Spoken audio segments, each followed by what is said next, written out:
Muy buenas noches, estimados hermanos. Nuevamente estamos reuniéndonos hoy en el cuarto video y hoy día vamos a estudiar el libro de Números.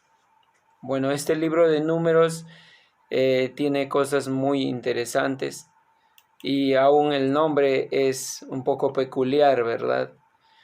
Bueno, este título en español viene de las versiones griegas y latina, la Septuaginta y la Vulgata latina. Esta designación está basada en las numeraciones, que son un enfoque importante en el capítulo 1, 4 y 26. Moisés escribió el libro de Números como testigo ocular de todos los acontecimientos que relatan la fidelidad de Dios para un pueblo rebelde. Números es interesante porque narra los 40 años de peregrinación por el desierto.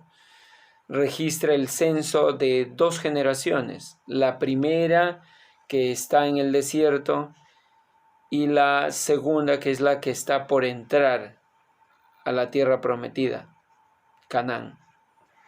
Este libro lleva ese nombre porque numera las generaciones de los judíos durante la peregrinación por el desierto. Es tanto así que en el capítulo 1 vemos que se nombra y se cuantifica cada tribu.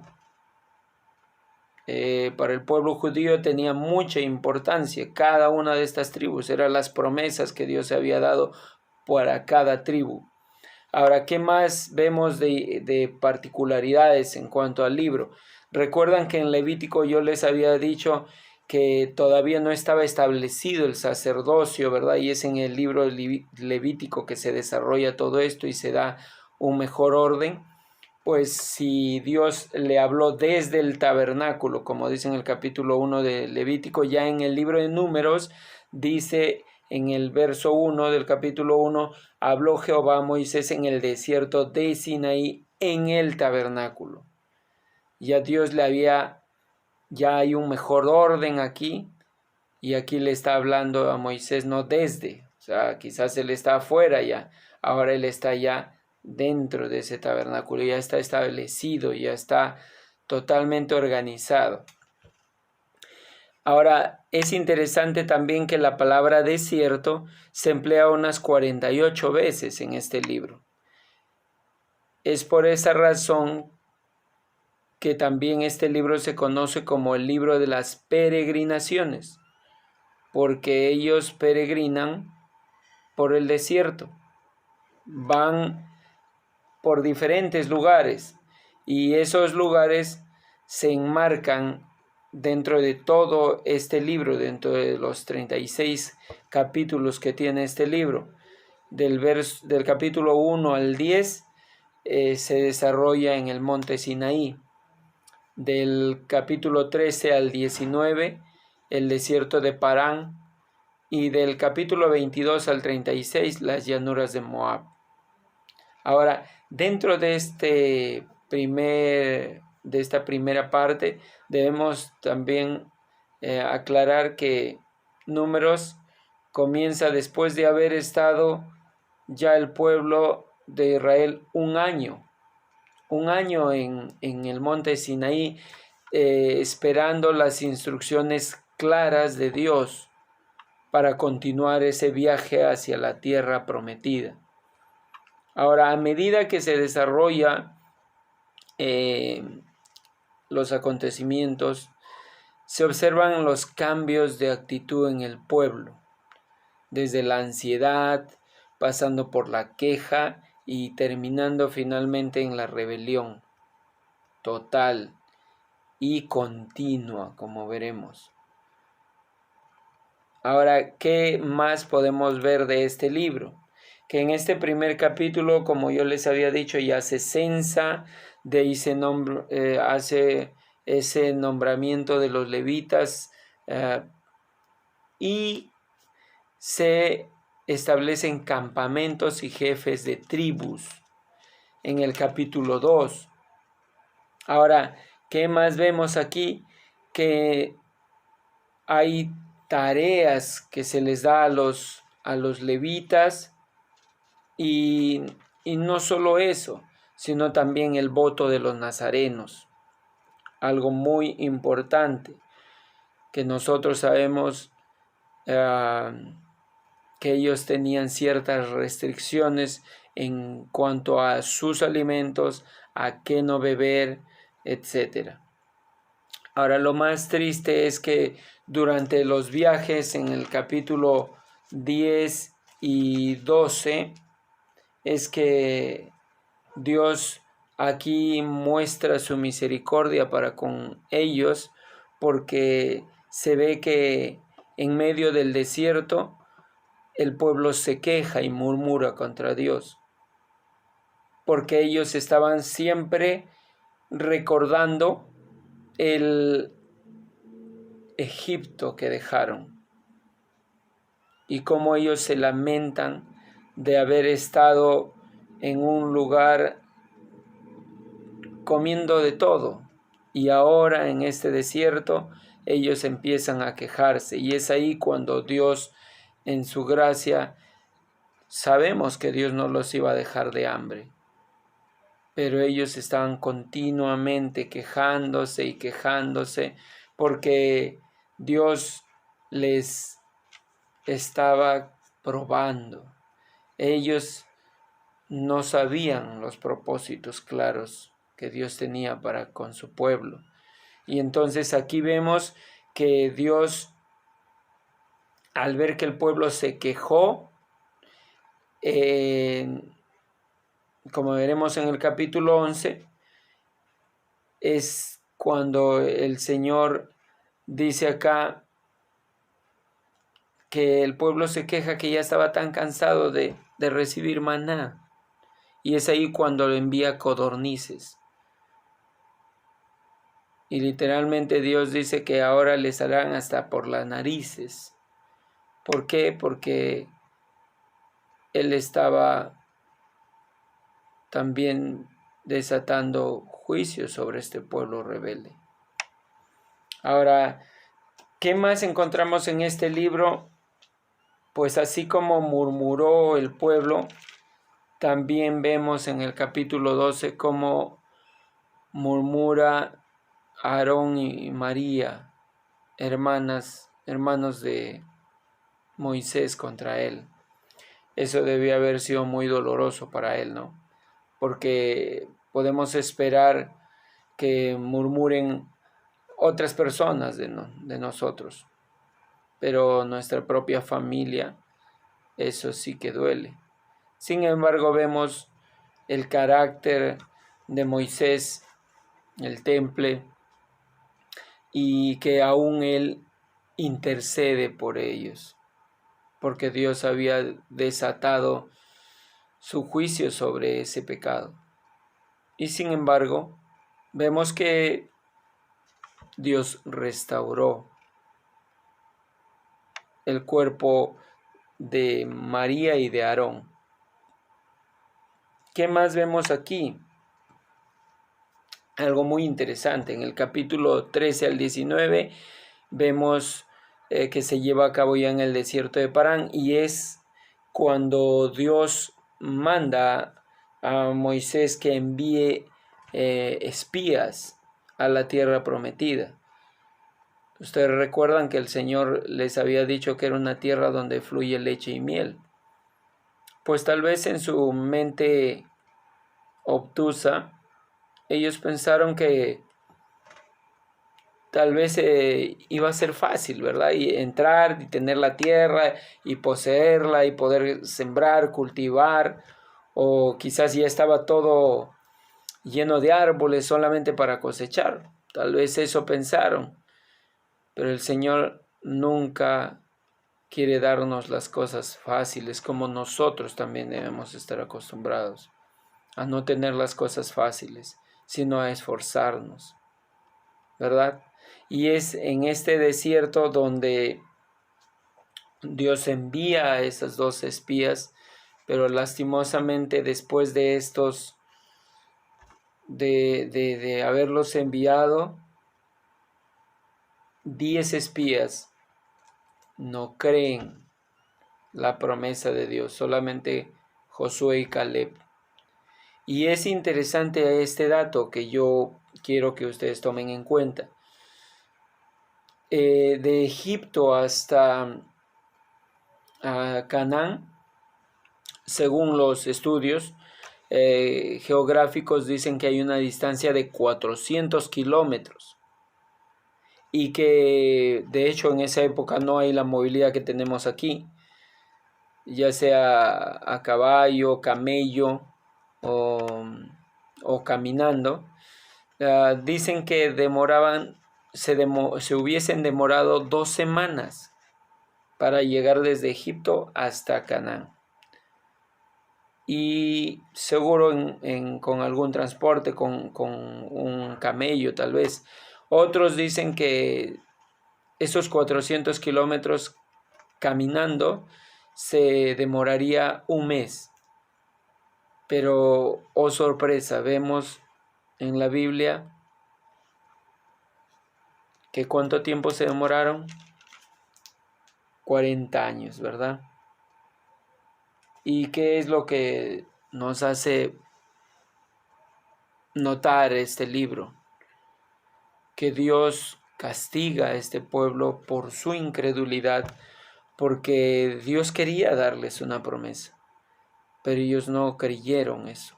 Ellos cuando vieron, dice, a los pueblos paganos los veían como gigantes, a pesar de que trajeron un racimo de uvas que era sumamente grande, que lo cargaron entre 2 personas. No me imagino ese tipo de racimos aquí en Perú. Y sin embargo, ellos no creyeron, tuvieron temor. Por causa de ello,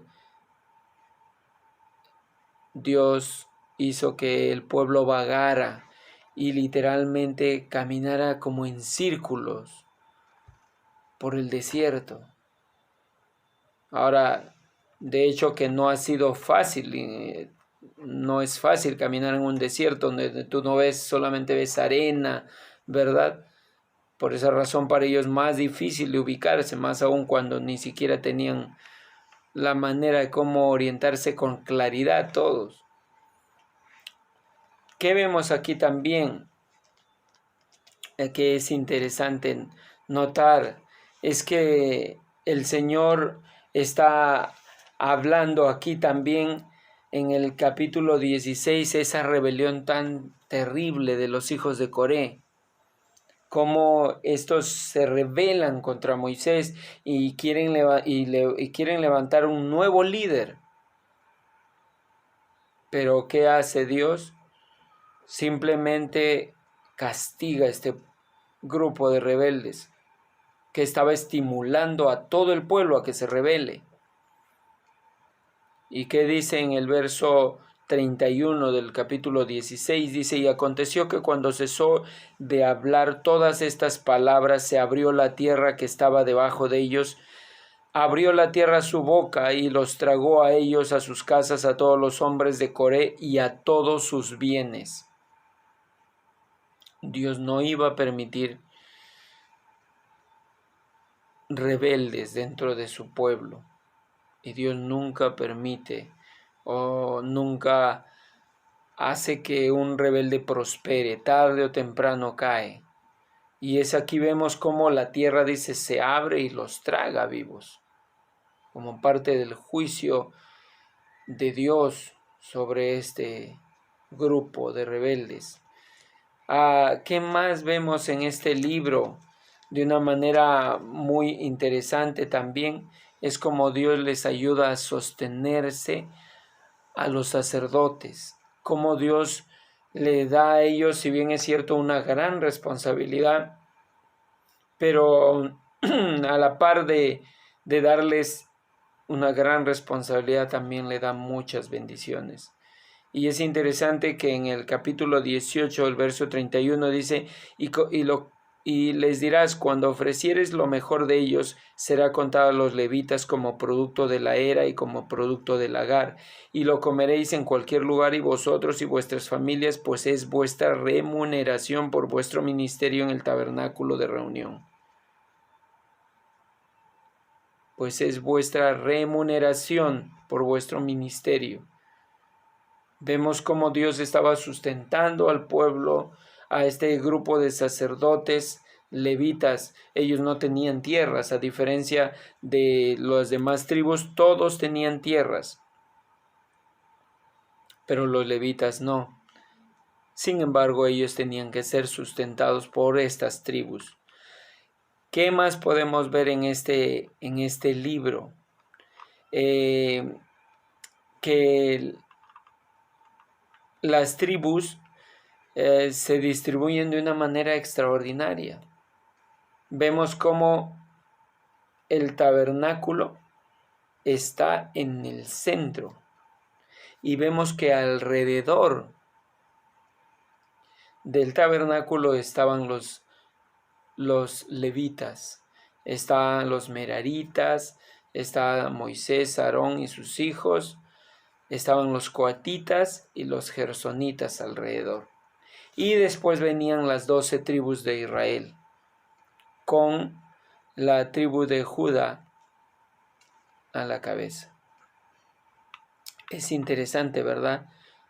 Como Dios lo que quería es que, de la misma manera que el tabernáculo estaba en el centro de todos, así también Dios quería que esté en el centro de sus corazones, para que no se olviden quién es Dios y qué estaba haciendo por ellos, como una manera de ver su soberanía y su poderío. ¿Qué vemos también en este libro? De una manera interesante, podemos decir que en este libro se lleva también a cabo algo terrible. ¿Cómo es que este pueblo rebelde de alguna manera influenció en la vida de Moisés? Porque vemos que aquí ellos nuevamente se estaban quejando. Y Moisés, ¿qué hace? Cuando Dios le dice que hable a la roca porque de ahí iba a emanar agua, él golpea la roca. Y eso trajo consecuencias. Esa consecuencia fue que él no iba a entrar a la tierra prometida. ¿Qué lección nos da este capítulo? Que hay un efecto muy perjudicial siempre en estar rodeado de personas negativas, porque llega un momento en que tú puedas adoptar también esa misma reacción. ¿Qué más vemos en este libro? También algo extraordinario, y es un hermoso muestra de la redención del Señor, porque nuevamente este pueblo se queja. ¿Y qué hace el Señor? Hace que en el desierto aparezcan serpientes y empiecen a morder a la mayoría del pueblo, a todo el pueblo que murmuró. Pero ¿qué sucede? Ellos de nuevo vuelven a Moisés y le piden que interceda por ellos. Y él, como es un siervo de Dios, él intercede por el pueblo, ruega al pueblo, y Dios le dice que levante una serpiente, que elabore una serpiente de bronce. Ahora, ustedes imaginan, yo no creo que haya tardado 1 hora en hacer eso.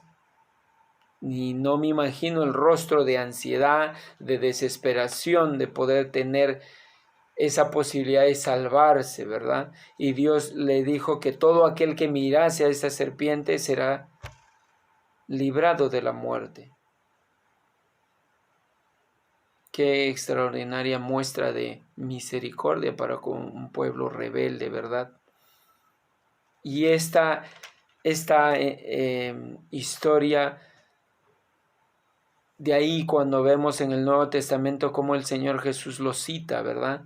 Tiene una preponderancia extraordinaria, porque hace la comparación de cómo así la serpiente es levantada y todo aquel que mira es salvado de la muerte, así cualquiera que mirase al Señor crucificado y creyera en Él, simplemente sería salvo, ¿verdad? Esto es muy importante para nosotros. Ahora, ¿qué más notamos en este libro? Notamos que cuando Dios lleva al pueblo ya hacia las llanuras de Moab, cerca a la tierra prometida, ocurre algo también. Balac era el rey de Moab. Cuando ve que este pueblo es numeroso, él se siente intimidado por este pueblo, y es ahí que él, digamos, contrata a Balaam, un hombre pagano, para que maldiga al pueblo de Israel. Sin embargo, Dios hace que este hombre no maldiga al pueblo de Israel. Y en vez de que él maldiga al pueblo de Israel, él lo bendice en 3 oportunidades. Cuando este rey Balac quiere que él maldiga, y él incluso le da todo lo necesario para los sacrificios, y sin embargo no lo hace. ¿Qué enseñanza también nos da el Señor? Que no hay nadie que pueda o que deba maldecir a su pueblo escogido. Como Dios utilizó aún a una asna para hablarle al corazón necio de Balaam, ¿verdad? Y sinceramente eso hizo que él proclame bendiciones para con el pueblo de Israel. Y es interesante que hace una profecía acerca de quién iba a venir más adelante, ¿verdad?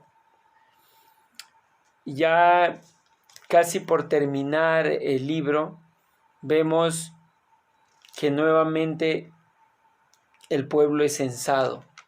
Y es censado porque se tenía que saber la cantidad de personas que iban a entrar a la tierra prometida. ¿Qué nos deja este libro como lección? Bueno, debemos notar algo interesante. La escuela del desierto. Y eso hasta ahora lo recuerdo de algunos hermanos en la iglesia. Cuando yo recién conocí al Señor, me decía: ahorita estás en tu primer amor, pero va a haber momentos y vas a pasar por un desierto. Y ese es el tiempo de preparación que Dios nos da. El desierto son las aflicciones, los problemas difíciles, porque es solamente de esa manera que Dios va a enseñarte qué hay dentro de tu corazón. Y vemos aquí cómo el Señor los hace pasar necesidades para que aprendan a depender de Él. Permite situaciones y circunstancias críticas, porque ellos al estar en un desierto no sabían qué iban a comer, de verdad. Es lo que no se ve, ¿verdad? Y es lo que casualmente es la fe, la convicción de lo que no se ve, la certeza de lo que se espera. Es estar dependiendo de Dios, pero ellos no lo veían. Ellos de verdad se estaban fijándose en lo que sus ojos miraban. Y es por esa razón que dice la Biblia que no debemos caminar por vista, sino por fe, ¿no? Vemos aquí que Dios nos enseña que debemos pedirle siempre sabiduría a Dios. Pero vemos también que este pueblo incurría una y otra vez en los mismos errores. Nosotros somos muy semejantes al pueblo de Israel, porque hay veces no aprendemos en el primer error cometido Y hay veces lo volvemos a cometer y lo volvemos a cometer. Es por esa razón que la escuela del desierto tiene como objetivo principal transformar nuestras vidas, fortalecer nuestra relación con Dios. ¿Y para qué nos sirve el desierto? Para dar gracias a Dios por ello, porque ese desierto es la preparación para que nuestro carácter se afirme, se fortalezca y que pueda ser de bendición para otras personas. ¿Qué nos enseña también este libro? La responsabilidad del liderazgo. Hay una carga importante de liderazgo. Vemos cómo Moisés es considerado el hombre más manso, pero a pesar de ello, él aún perdió, como dicen, los estribos en ese momento donde el pueblo se quejaba contra Dios y él agarra y toma una acción también igual a ellos. Y vemos que esa responsabilidad y privilegio que tenía de ser líder también trajo como consecuencia que él no puede entrar a la tierra prometida. Entonces, vemos este libro de una manera muy importante para nuestras vidas porque nos enseña que nuestro corazón es rebelde, nos enseña que constantemente tendemos a estar mirando solamente lo que vemos, pero Dios nos anima que debemos mirar a Dios, debemos confiar en Él y solamente Él nos podrá llevar a esa tierra prometida. En este caso a los creyentes, a esa tierra o ese lugar de bendición con Él, ¿verdad? Yo le agradezco por cada uno, por su atención y les voy a pedir por favor que ustedes estén al tanto de lo que se está escribiendo en el WhatsApp y que por favor ustedes tengan interacción también. Disculpen si no estoy constantemente escribiéndoles, pero sí les pediría que ustedes me puedan escribir. Quizás no al grupo de manera personal si no entienden algo, si quieren que les aclare algo, porque en el primer examen que les tomé vi algunas cositas y dije, creo que sería bueno que yo les pueda aclarar. Así que sin más, yo me despido y nos vemos en el próximo video. Muchas gracias por su esfuerzo, porque sé que ustedes también tienen muchas responsabilidades y quehaceres y a pesar de ello se paran este tiempo. Así que Dios les bendiga, hermanos, y hasta pronto.